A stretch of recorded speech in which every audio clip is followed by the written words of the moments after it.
बलौदा बाजार सिटी कोतवाली थाना अंतर्गत बिटकुली गांव में दिन दहाड़े महिला के हुए कत्ल की गुत्थी कोतवाली पुलिस ने आज सुलझा ली है।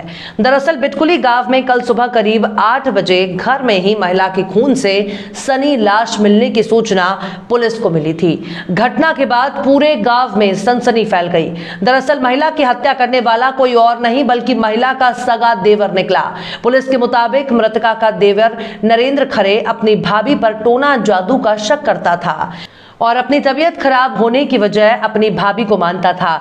इस बात को लेकर दोनों के बीच अक्सर लड़ाई हुआ करती थी, लेकिन कल विवाद इतना बढ़ गया कि देवर ने अपने भाभी के सर पर टंगिए से ताबड़तोड़ वार कर दिया, जिससे मृतका की घटनास्थल पर ही मौत हो गई। वहीं हत्या के बाद आरोपी मौके से फरार हो गया। पुलिस जब मौके पर पहुंची तो परिवार के सभी सदस्य मौजूद थे सिवाय देवर नरेंद्र के। फिर क्या, पुलिस की शक सुई सीधे देवर नरेंद्र पर घूमी और लगातार खोजबीन के बाद रायपुर विधानसभा के पास से गिरफ्तार किया गया। आरोपी ने अपना जुर्म कबूलते हुए भाभी के द्वारा टोना जादू करने का आरोप लगाते हुए हत्या का कारण बताया। वहीं मामले में कोतवाली पुलिस ने आरोपी के द्वारा हत्या में इस्तेमाल किए गए टंगिए और साइकिल को भी जब्त किया है। फिलहाल आरोपी को न्यायिक रिमांड पर जेल भेज दिया गया है। ये नरेंद्र खरे और गीतू खरे दोनों भाई थे, सगे भाई। गीतू की शादी नहीं हुई थी, दोनों एक साथ रहते थे। और जो नरेंद्र खरे है वो अपनी भाभी के ऊपर शक करता था कि वो जादू टोना करती है, जिससे मेरा शरीर दुबला होते जा रहा है, मेरे ऊपर मतलब वो नहीं, स्वास्थ्य मेरा हमेशा ख़राब रहता था। हमेशा शंका करता था, कई 1-2 बार झगड़ा लड़ाई भी उसके परिवार में हुआ था। ये कल 8 बजे दिन की घटना है, जब ये नहा धो के पूजा वूजा करके अपने पूजा कमरे से जैसे निकला तो देखा किचन में उसकी भाभी जो है किचन में अब काम कर रही थी, कुछ बना रही थी खाना वगैरह, छोटी बच्ची को लेके।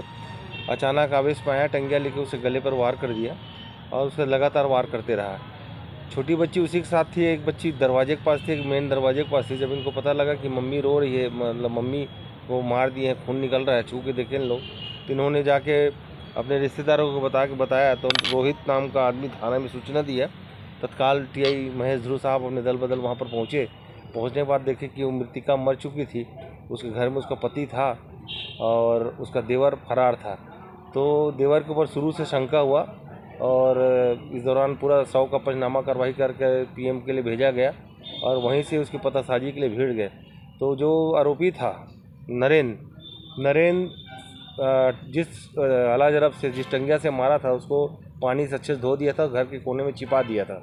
उसके बाद साइकिल उठाया और साइकिल उठाकर रायपुर निकल गया था और वो बीच में कहीं पकड़ा नहीं जाएगा कि गांव देहात के रास्ते से वो रायपुर पहुंच गया। और रायपुर पहुंच के उसने बस स्टैंड में खाना खाया। खाना खाने के बाद मंदिर में गया और उसे काफ़ी पछताप हुआ, तो उसने मंदिर में ईश्वर से प्रार्थना किया मैं क्या करूं।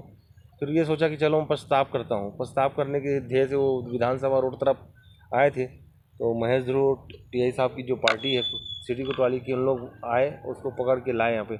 उसने अपना अपराध स्वीकार किया तथा जैसे जैसे घटना किया उस घटना को कैसे कारित किया वो बताया उसने। और जिस टंगिया से उसने अपने भाभी को मारा था उस टंगिया को भी बरामद किया है। आज उसको गिरफ्तार कर लिया गया है और मामले की विवेचना जारी है और सिटी कोतवाली थाना प्रभारी टीआई ध्रुव साहब उसकी जांच कर रहे हैं।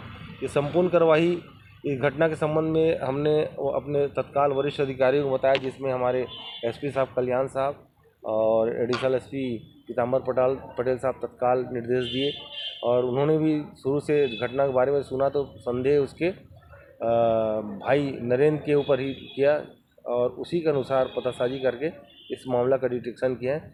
इसमें सिटी कोतवाली के प्रभारी महेश ध्रुव और उनकी पूरी पार्टी